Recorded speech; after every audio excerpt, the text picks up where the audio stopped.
Alors, bonjour à toutes et à tous, rebonjour à toutes et à tous, bienvenue sur dailyfx.fr comme promis. Donc, le point de marché Good Morning Euro-Dollar, un euro-dollar qui d'ailleurs a atteint une ligne de tendance après avoir reculé sous la résistance des 1,1270 dollars.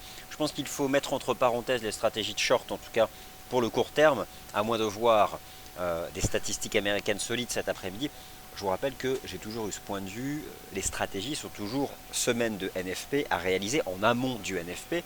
C'est-à-dire que depuis le début de la semaine, l'euro-dollar baisse parce que le marché anticipe un dollar US soutenu par un bon rapport NFP, ce que semble confirmer hier l'enquête ADP. D'autre part, l'once d'or aussi a fortement reculé, là aussi, selon des anticipations d'un rapport NFP solide aux États-Unis.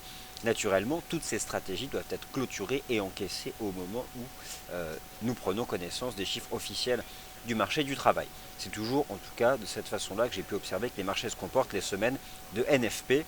Le premier vendredi de chaque mois, il faut trader entre lundi et jeudi et ensuite regarder.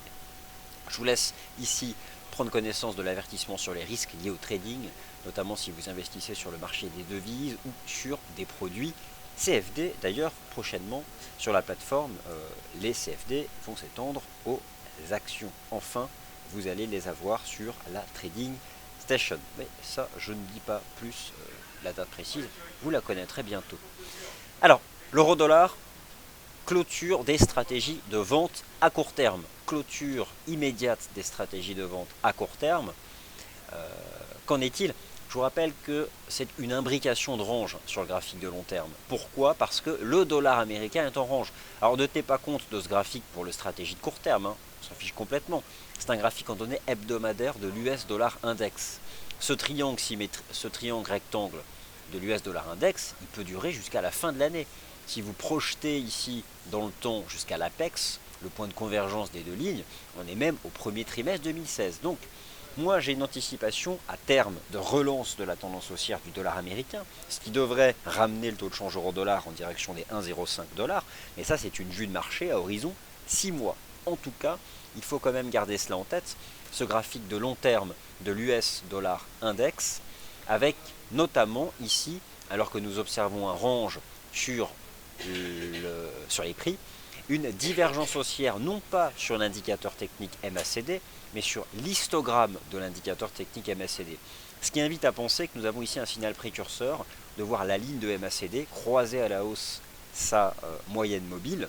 Je vous rappelle que le MACD, la ligne de MACD, la bleue, est un différentiel de deux moyennes mobiles et la ligne orange est la moyenne mobile du différentiel de moyenne mobile. Bon, en tout cas, à terme, voilà ce que j'envisage à horizon 6-12 mois. Maintenant, à court terme, le taux de change euro-dollar était sous résistance lundi à 1,1267 dollars, sous résistance à nouveau hier, et j'ai d'ailleurs dans ces colonnes défendu un repli du taux de change euro-dollar en direction de la partie basse de la figure. Nous y sommes, donc il est sur support.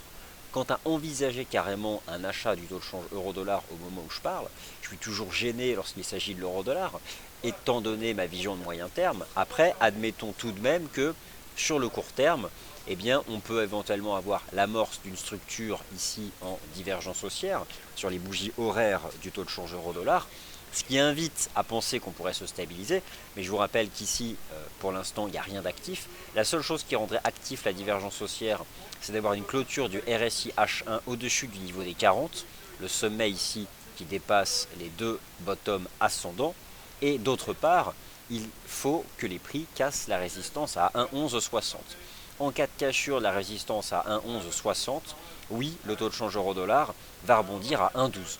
En tout cas, pour ce qui est des stratégies, nécessairement, il y a ici cette ligne de tendance qui est une ligne intermédiaire.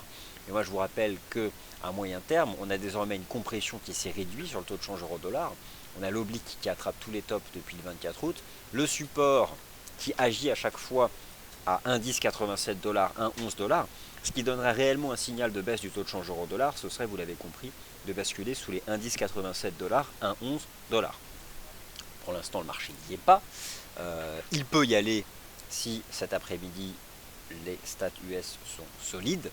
En tout cas, ce qui a expliqué le basculement du taux de change euro-dollar de la partie haute du triangle à la partie basse, ici, ce sont les chiffres, les statistiques de l'inflation à la consommation en Allemagne, en Espagne et de manière générale donc au sein de la zone euro. Donc ce qui renforce en octobre les spéculations quant à un renforcement, vous le savez, du programme de quantitative easing de la Banque Centrale Européenne. L'histoire reste la même.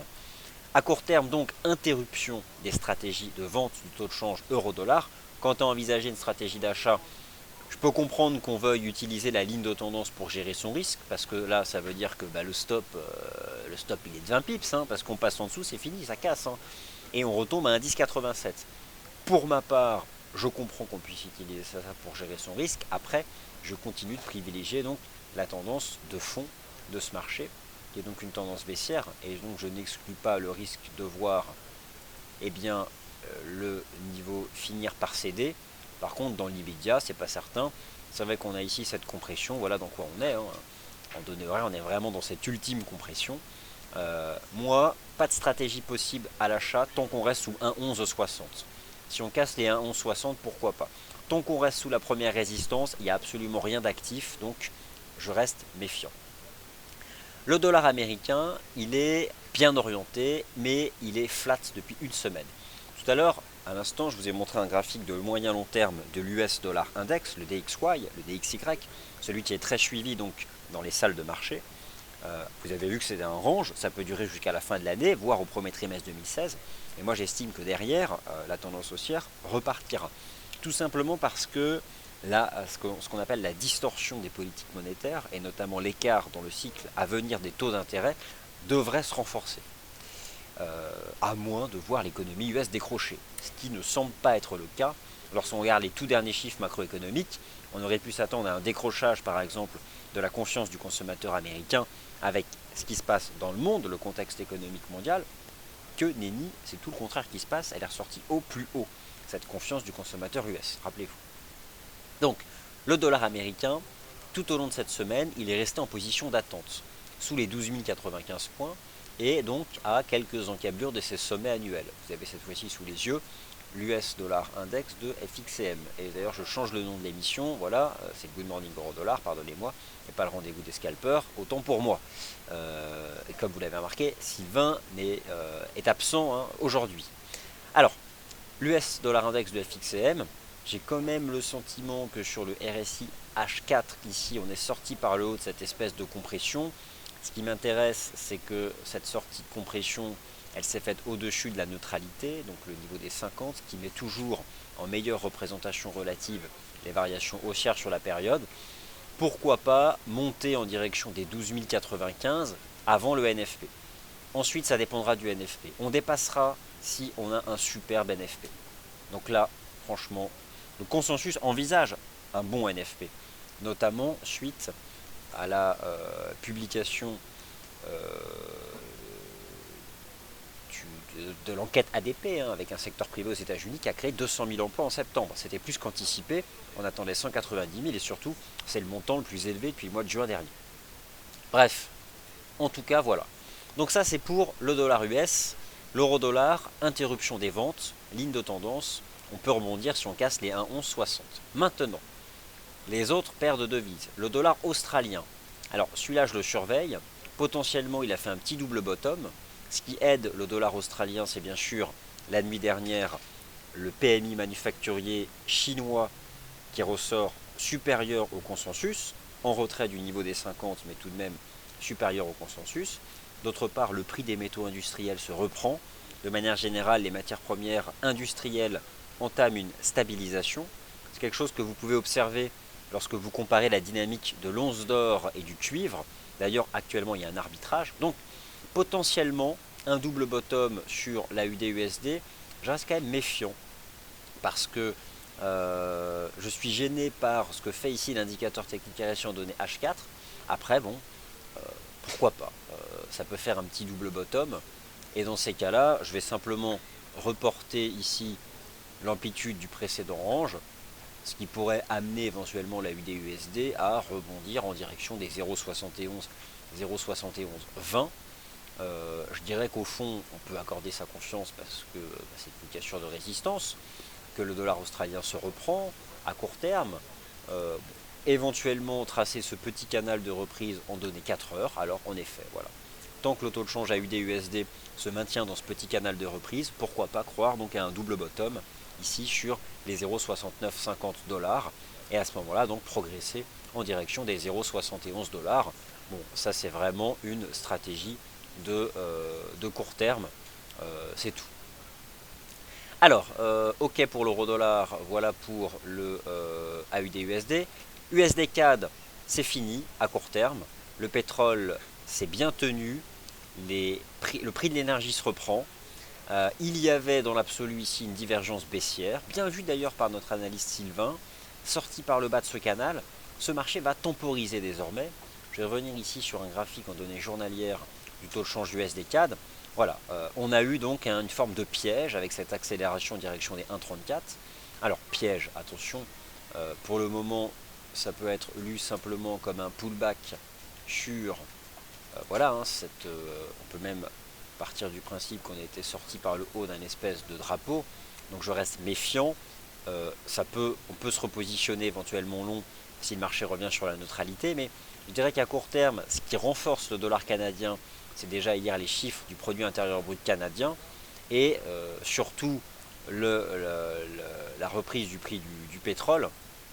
Bon, moi c'est ça que je vais surveiller, cette ligne de tendance. Au fond, peut-être qu'on est simplement en train de retracer cette reprise impulsive. C'est pas évident. Tant qu'il n'y a pas de signaux de stabilisation, il ne faut pas s'enflammer. Il n'y a pas réellement encore de div. On se stabilise. Je conçois que l'USD-CAD est dans une phase de consolidation, mais je suis pas certain qu'on puisse carrément revenir en direction des 1,30. On a ici potentiellement une zone aux alentours des 1,3250 qui pourrait stabiliser ce marché. Ce n'est pas encore le cas. Je n'ai pas là d'anticipation à vous proposer sur un potentiel stabilisation à court terme du taux de change USD-CAD. Pourquoi je vais sur le DAX? Moi, c'est pas ça qui m'intéresse. Maintenant, l'USD-Yen. L'USD-Yen haussier. Non pas parce que le dollar US est haussier, il est résilient haussièrement, mais il ne dépasse pas de résistance. Le yen baisse parce que l'attrait pour le risque se confirme, les marchés actions rebondissent, potentiellement il y a un double bottom sur le DAX à 9340 points. Alors si c'est le cas, le DAX il pourrait remonter lors des prochaines heures en direction des 10 000 points, ce qui permettrait à ce moment-là au CAC 40 en effet de s'affranchir de la résistance des 4500 points. Bon, le taux USD-Yen, je reste haussier, on évolue dans une configuration triangulaire ou éventuellement un rectangle, pas évident de trancher.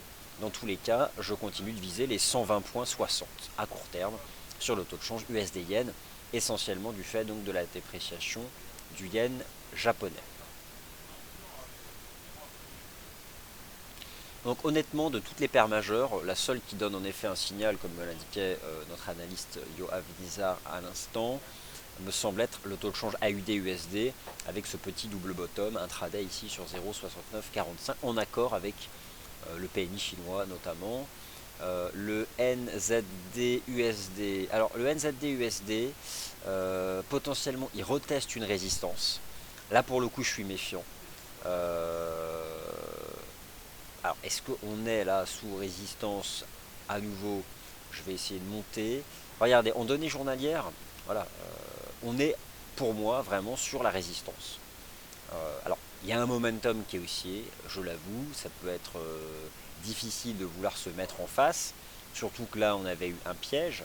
Est-ce que le marché peut refaire cet excès en direction des 0,6450? Bon, je vais positionner le niveau ici. C'est certain que les devises des matières premières se renforcent à court terme parce qu'elles se stabilisent, ces matières premières. J'éviterais, vu le momentum des devises des matières premières, d'agir à nouveau à la vente. Ça a fonctionné 3 fois. J'éviterais sur le court terme. C'est pas encore, c'est pas dans le momentum observé. Le dollar australien est plus fort que le dollar néo-zélandais.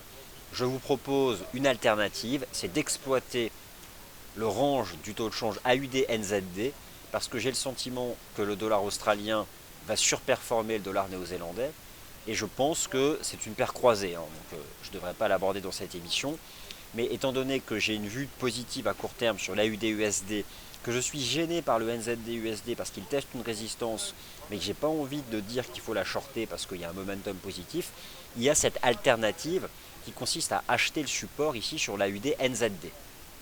Un range de 300 pips, 350 pips, le risque se gère avec un stop sous 1,09, 12, pour viser 1,1350.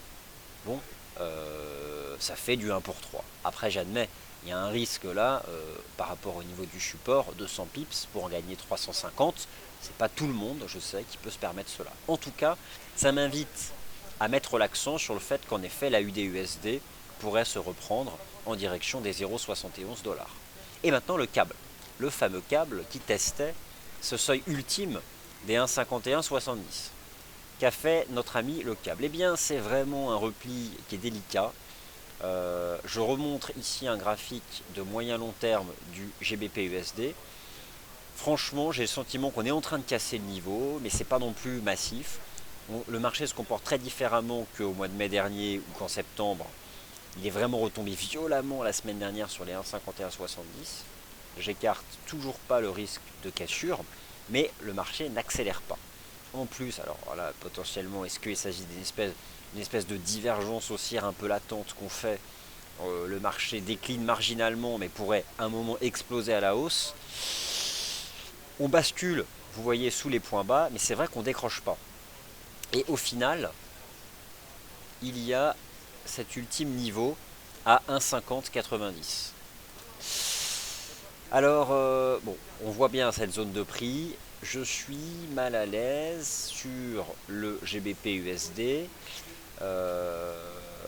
Pour vraiment dire que ce marché peut chuter de 300 pips, j'ai besoin, honnêtement, vous allez me dire que je ne prends pas de risque, mais j'ai besoin d'une cassure weekly des 1,5170 et même des 1,5090. Vous la voyez cette zone en weekly. Le marché la malmène et le marché pourrait la briser avec un bon rapport NFP, sachant que le sterling est sous pression. Mais voilà, je trouve qu'on se replie de manière trop marginale, potentiellement une dive. Je suis gêné.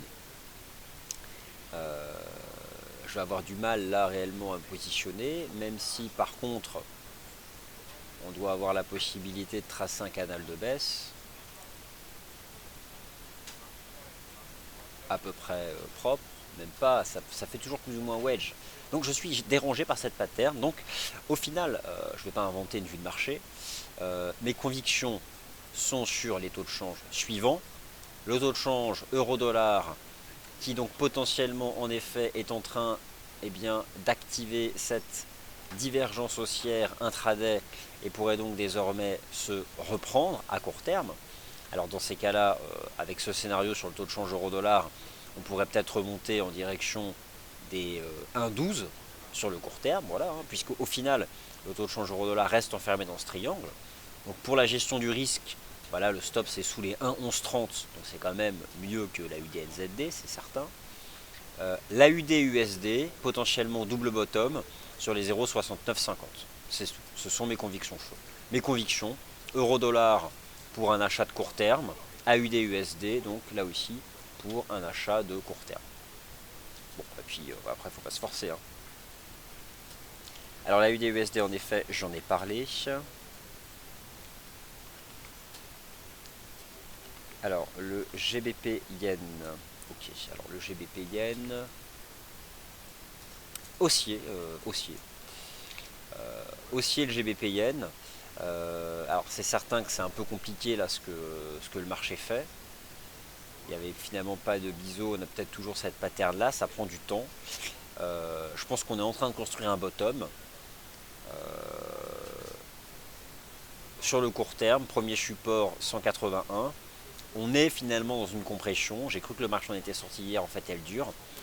Je pense qu'à terme, on peut tenir le niveau des 180.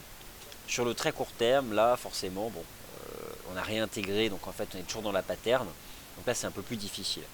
Je pense qu'on fait une espèce de compression pour un jour réellement accélérer. avec une chute du yen qui pourrait être due en octobre à un renforcement du quantitative easing de la Banque centrale du Japon.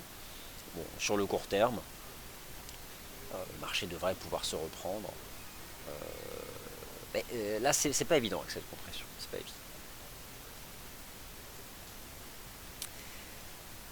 Voilà, bah écoutez, au final, pour résumer, la vraie conviction, hein, faut l'admettre, ça va être davantage la UD-USD. C'est le seul qui me semble là entamer une figure de creux sur le court terme. La UD-NZD pour le FX. Et puis voilà. Allez, merci d'avoir été attentif au Good Morning Euro Dollar. Prochain point de marché sur les matières premières, cette fois à 10h30. Et moi, je vous retrouve à 11h pour le Morning Meeting. Merci beaucoup.